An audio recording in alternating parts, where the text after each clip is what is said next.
Hi, happy Thursday. It's Thankful Thursday, and I'm Shannon. So glad you're here for our Radiant Wrap. I am so excited always, every week, to come to you live just for a little bit to chit chat and just share things that um, I think may be beneficial. A lot of it are things that I've gone through or I'm going through.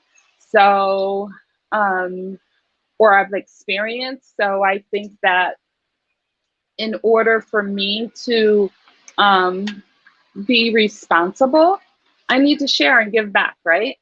And tonight I thought, well, been a couple of things that are going on this week, and it pertains to joy. I even had, hey, mommy. Oh, sorry, that was just a text that came through. Um, so, mom, if you're looking, I don't think tonight because I'm on my phone, I don't think that I'm able to see um, messages that might come up. So I apologize for that. I happen to be on a little staycation, which is awesome. But I didn't really have time to set up my laptop. So I apologize that I can't see messages, but I promise you I will respond. And I love to get your feedback. So even if I'm not able to see your message, I definitely will see it afterwards. So whether you're watching it live or you're watching the replay, let me know. Are you watching it live or you're watching the replay? And also give me whatever feedback that you have because you have wisdom too. So Radiant Wrap, I've been sharing probably definitely all of 2021. The Radiant is significant. It stands for the things that I feel that are very important for us to be healthy and whole. Oh, I did see a message. Okay, so I can see things. Hi, Nadine. How are you, my friend? I was thinking about you this week, and I see you doing great things out there in the real estate world. So go get them, girl. Um, and so the radiant means something. It's an acronym for rest, activity awareness, diet, introspection, what am I? Agua, which is hydration, and note taking, which is like journaling, and training, which, our physical body. So this week is really focusing on mindset, joy being a mindset. And I'm glad you're doing well, Nadine. That's fantastic. Joy being a mindset. I, I on my story this, I think yesterday, it might still be up there on my story. I was just kind of fooling around, but fooling around on a truthful topic, um, which it's both sides to that story. So let me preference something by saying that I think I was born like more joyful than not, right? But there's a melancholy because there's a dramatic side to me and there's a perfectionist side to me. So over the years, once I realized that the world wasn't all unicorns and rainbows, real life hit me pretty early. I think I was sheltered till I was about 5. And then the rug was pulled out big time. And reality, boom, boom, slapped me in the face for real. It's like, okay, this world is hard, you know? And and I was sad about a lot of things for a long time. And in our tradition, in our family, and in a lot of families, I think definitely a lot of African American families, but I think in families in general, and in generations prior, you weren't supposed to talk about stuff. So if I tried to talk about something, it was hush, you don't talk about your family business. You know what I mean? So early on, it was like just trying to, as a little kid, trying to process different things that was happening, and it really, really being a challenge. So I want to preference that to say we're talking about joy, and joy being a mindset.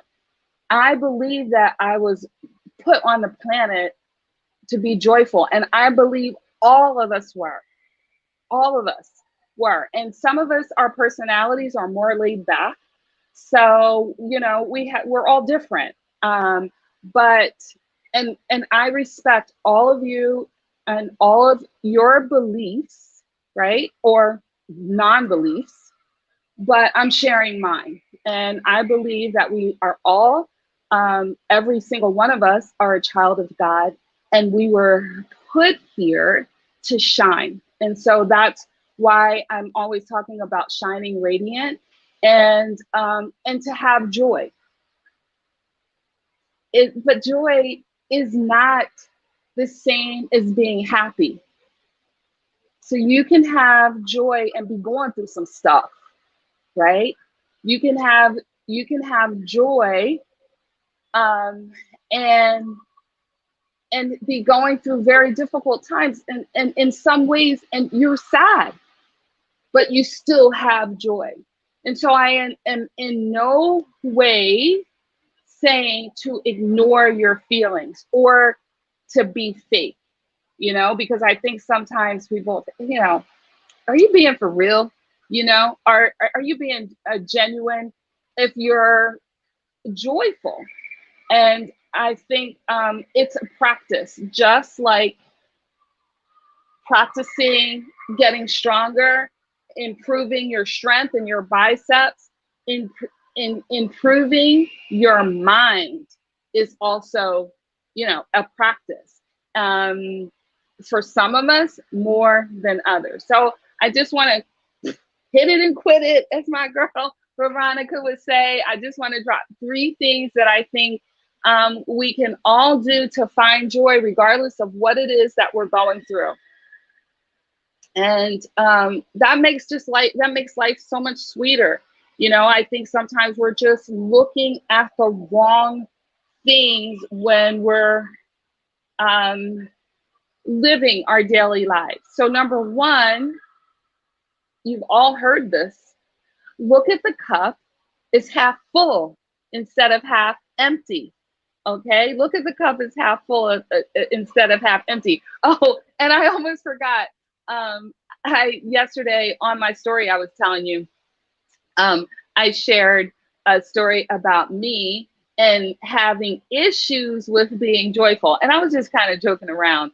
So number 1, looking at the cup is half full instead of half empty, and being of that practicing that, because I was a worrywart, and I still can be a worrywart, and I still can, look at things.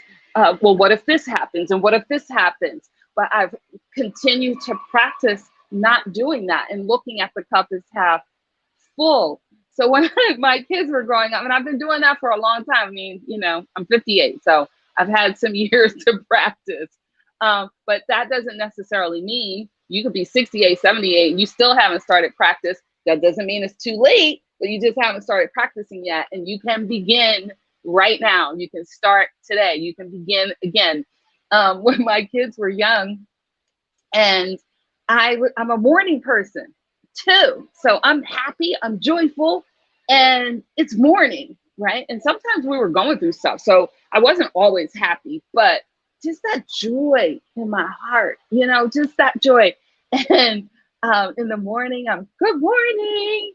And my kid would drive my kids crazy. And I was saying in the story that it drove my husband crazy. And it still does drive my husband crazy. Like, I know better now. Like, he doesn't have that kind of energy in the morning. He don't want all that in the morning. So I just kind of tone it down. I don't expect him to go into a full-fledged conversation first thing in the morning. I'm more quiet, I'm more reserved. But my kids couldn't stand it. And I mean, they'd wake up and I'd be singing. You can ask them. I'd be singing and they'd be like, Mom, I would just be driving them crazy. Mom, stop singing, or my husband, Shannon, stop singing. And then I'd start humming and it just would drive them nuts. So the story was just about being joyful, having its challenges. And it does, because people will look at you sometimes as, are you for real? I mean, who can be that joyful? Well, that doesn't mean you don't have problems. That doesn't mean that your life is perfect,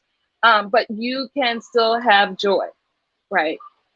You can still have joy. So number one, look at the cup as half full. Train yourself. Every time you find yourself worrying, think about the things that you have to be grateful for, which brings me to point number two. To journal, write down, or constantly, and I should say constantly, say all the things that you have to be grateful for, because I bet you have a lot of things to be grateful for, instead of focusing on the things that are going to bring you down. And one subject, this is a hard one. I'm practicing. It's like in my practice today, I have this practice journal, and it's that all worrying is the same. Like one worry is not bigger than any other worry. It's all worry or anxiety, one stress thing, it just is all the same. But we should practice more, having more of a spirit of gratitude. So that is number two. Okay. And then number three, it's really important just to surround yourself with people, especially when you're going through and you're feeling like, I mean, it doesn't necessarily have to be a chatty person. It could be a good listener too, but not someone that's just going to go down into that pit with you and just kind of be there with you forever and ever. Sometimes you need to kind of just be in a moment, right, in your feelings, but not that you stay there. And it can be habit forming. I mean, this can be an addiction. I know for me it was, I'm a recovered complainer, a recovered worrier, and I still work at it and practice it every single day. Like I said, I'm a perfectionist. I can sit there and think about all the things that could go wrong.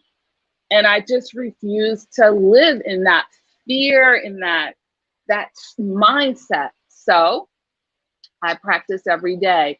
And one of the ways that I practice is focusing on all the things that I have to be grateful for and surrounding myself with amazing people. Hey, Sharala. Thank you, sweetie. And Nadine and Sharala, if you have things to share, please do. Because I appreciate your wisdom. Y'all as old as me, so y'all have some wisdom too. So it's important to surround ourselves and have a support, that team of support, and it can come from everywhere. Don't drain one person. Like, don't just lean on one person to help to build you up. Now, again, I respect whatever your belief is. Me personally, I'm leaning on Jesus. Okay, so I don't have to lean on any one man, but we are here, a part of humanity. So it's important to have no man is an island. You can't be out here alone and make it. Even if you're trying to, trying to keep it all to yourself and keep it all in. And no, and don't think that there's nobody that cares, because maybe you haven't gotten a phone call. Like, if they really cared about even me, if she really cared about me, she would have called. I do care, and other people do care. But sometimes life gets crazy, and if you're just, not saying anything, we don't know. And people do want to support you. So surround yourself not just with one person, because they're human too, and they have their issues too, and they're dealing with their crap too. And so even somebody that's joyful, it's not like I don't have stuff that I'm dealing with. We all have stuff that we're dealing with. Trust me. So what made me really hone in on this topic this week was Simone Biles. You all know who Simone Biles is, right? I mean, I think the whole world this week knows who Simone Biles is. Okay, so if you don't know who Simone Biles is over in Tokyo right now. She's this phenomenal, the best ever on the planet gymnast that the United States was depending on to go over to Tokyo and bring back all this gold. Like she was going to win all these events, and it really started. I follow her, so just observing. Even before she left the United States, they had a qualification here in the United States, and Simone is 24 now. So when she first competed 5 years ago, 19, right, and she won all these gold medals, she was younger. And so I'm not sure, chicken before the egg, but something happened that she didn't have that last night of qualifications, she didn't have a good night. And it started to put doubt in her mind, I believe. This is now, observing what happened since she's been over in Tokyo. And she did one event on the vault, and she got really disoriented while she was way up doing this flip in the air. And thank God nothing happened, that she didn't get injured, but she knew mentally she was not okay. So this is why I'm saying to you, it's okay to not be okay, but you can still, even in the midst of trying to figure it out, find your joy. So Simone, if she can do it, because literally this young lady, and she's so young still. She's still, like, to me, a baby, to anybody my age, she's 24, she's a baby. And she's got the whole world looking at her and had to say, you know what, mentally, I'm not right now. Okay? I'm not right. But guess what? She is out there every night in front of the cameras, being so gracious, cheering on her team. And those, I saw a nice article, a relevant article the other day that talked about it. But and basically it was like this: if that young lady hadn't stopped and said, wait, time out, I'm not okay to do this right now, and she did one of those crazy events where she hurt herself, like injured herself, or you broke her neck or whatever, God forbid, then everyone would be sad because her mind wasn't right. She forced herself to do it, and now she's, injured. And so nobody would have wanted, all of us, I was so proud of her. We would have wanted her to compete, and maybe she still will do one or two events, but it's definitely not going to be what we thought it was going to be for Simone. But she's finding ways to be gracious and to find joy. She is cheering on her teammates. She is like the number one supporter for them. She is being gracious and not hiding from the cameras. She's not even hiding from, look, this is, I basically what she shared was she was having panic attacks. And the whole world has to watch that. So if she can find, in the midst of her pain, because obviously she's going through some stuff, right? But she's still finding ways, cheering on her and supporting them, and just loving up on them. She's still finding ways to find joy. So that's what I want to encourage all of us, you, me, all of us, to do, to find ways to be joyful, to think of all the things in a way of what is cup is half full instead of cup is half empty. I'll never forget my nephew when my kids were little, and they're all the same age. my three kids, my nephew, they're all relatively the same age. And he had so much gratitude all the time. Like if my kids would complain about anything, I mean anything, he'd be like, Leon would be like, well, okay, if the kids were, oh, we can't have ice cream, or we can't go to the park today. Well, at least we can play in the backyard. We can't have ice cream. Well, at least we have food to eat. I mean, and I credit his mom for that too. That he was just always so grateful, and I think that we could all learn a lot from him. To be grateful. So look at the cup as half full, not half empty.